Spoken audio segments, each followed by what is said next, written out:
À 3 heures de vol de Kinshasa s'étend le parc national de la Salonga.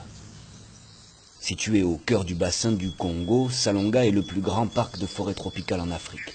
Il est co-géré par l'Institut congolais pour la conservation de la nature et le World Wide Fund for Nature, WWF. Salonga est une jungle équatoriale de la taille de la Belgique.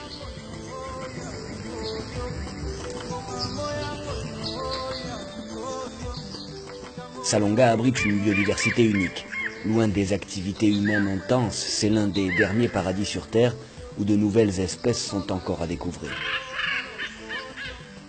Ici, WWF mène en collaboration avec l'Institut Max Planck de l'anthropologie évolutive de Leipzig et l'Université Ludwig Maximilians de Munich un projet de biomonitoring, un inventaire des grands mammifères du parc dans le but de mieux connaître les populations d'animaux et les menaces qui mettent leur survie en danger. Ces données permettront à la direction du parc de mieux appréhender l'impact des mesures de conservation. Dans cette base de l'Institut congolais pour la conservation de la nature à Munja, des villageois locaux sont sollicités pour partir ravitailler les biologistes en forêt depuis plusieurs semaines.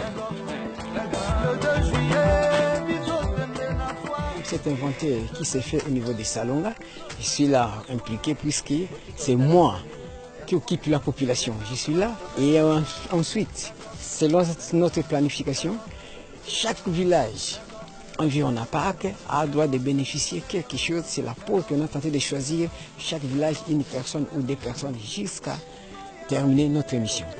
Chaque transport, nous choisissons des gens pour que chaque village, malgré ce n'est pas tout le monde, chaque village bénéficie ne fût-ce que quelque chose. Il faudra 2 jours aux porteurs pour rejoindre les équipes de biomonitoring. De longues heures de marche au cœur de la forêt vierge, une progression à la machette à travers une épaisse végétation. En l'absence de route, la pirogue est également un moyen de transport privilégié sur les nombreux cours d'eau qui irriguent Salonga. Les rangers qui sécurisent l'expédition connaissent bien ces conditions de travail.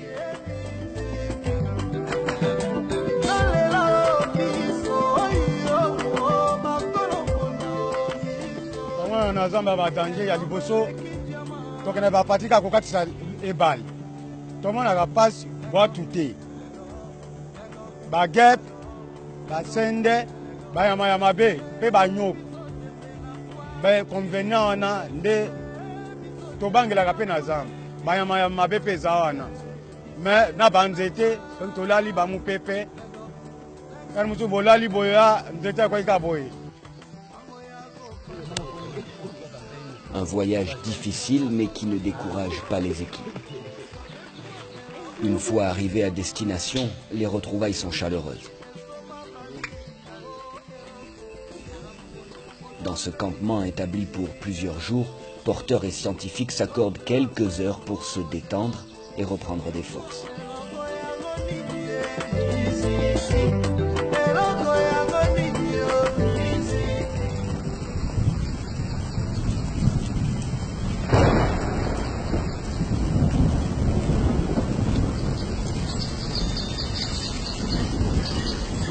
Le lendemain, le biomonitoring continue. Caméra traps, machette ou encore GPS, tout le matériel doit être rassemblé pour partir sur le terrain. Sur une ligne prédéfinie de 1 km, les biologistes relèvent tous les indices de vie sauvage.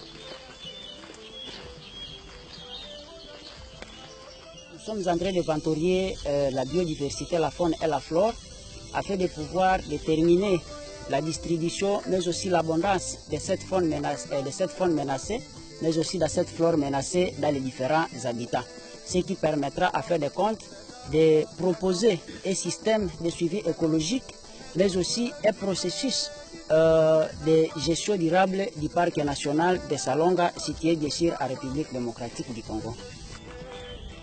Des détecteurs de mouvement connectés à des caméras sont utilisés pour photographier la faune difficile à observer, comme l'éléphant de forêt, le léopard ou encore le pan congolais. En progressant, les scientifiques repèrent une branche utilisée par un bonobo. Un indice important pour la présence du grand singe car les bonobos tirent souvent les branches d'arbres sur plusieurs mètres pour impressionner leurs congénères. Afin d'accumuler les données, l'équipe va noter la localisation exacte de cette observation. Ce primate très proche de l'homme ne se trouve qu'en RDC et l'inventaire de WWF et ses partenaires permettra d'avoir une idée précise du nombre d'individus, leur localisation dans le parc et pourquoi ils sont menacés. Grâce à ces informations, il est plus facile de guider les patrouilles rangers pour protéger les bonobos, mais aussi mieux orienter les interventions de développement et de conservation avec et pour la population locale. Barbara Fruit a consacré sa vie à l'étude des bonobos. Avec son mari Gottfried Oman, ils ont créé ici, il y a 12 ans, un projet de recherche scientifique pour étudier les bonobos dans leur milieu naturel. Pour empêcher la transmission des maladies entre humains et grands singes, tous les scientifiques et visiteurs sont obligés de porter des masques chirurgicaux à l'approche des bonobos.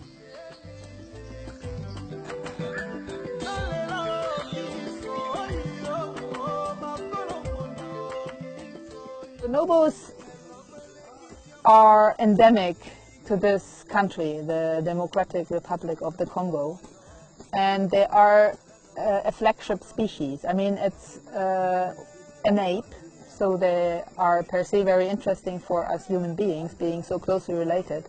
But the fact that they are endemic and only living in this country south of the Congo River makes them very special.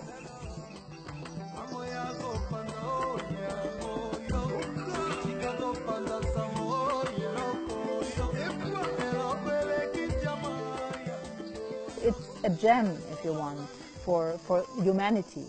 And it's not for nothing that this 36,000 square kilometer park is a World Heritage Site. So we have gotten the last chance to conserve it. This is the last stronghold of plants and animals in an intact way, and I think we have to use that chance. Les nids que les bonobos construisent chaque nuit dans les arbres pour dormir sont comptés par les équipes de biomonitoring. Cette information est cruciale pour estimer de manière fiable le nombre de bonobos.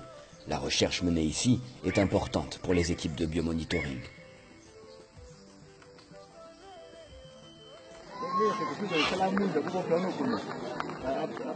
La forêt est vitale pour la survie de la population locale. Leur soutien est essentiel pour permettre aux conservateurs et chercheurs de travailler dans cette zone. À Longpolé, beaucoup d'habitants participent aux activités de conservation et c'est toute la population qui bénéficie des retombées économiques.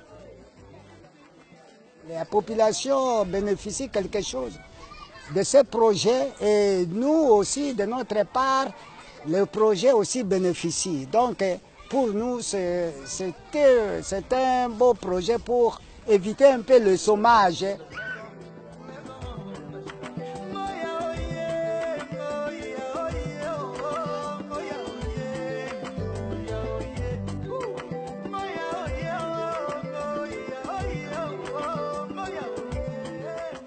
WWF et les parcs, ils sont là pour garder notre forêt et notre héritage comme les animaux, les poissons, etc. Je suis aussi un cuisinier à Lucotale, c'est Barbara et ton mari. Vous voyez que j'aime souvent ces activités parce que je vois qu'il y a l'avance, il y a aussi l'avenir, même à nos enfants.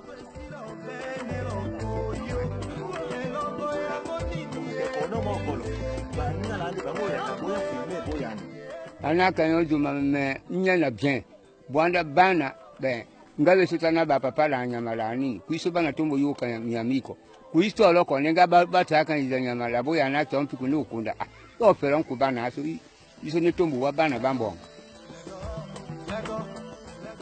Grâce au travail de WWF, l'Institut Max Planck, l'Université de Munich et l'ICCN, et avec le support de la population locale, l'incroyable faune du parc national de la Salonga sera bientôt mieux connue et mieux protégée. Les générations futures pourront venir admirer ce joyau naturel au cœur de l'Afrique.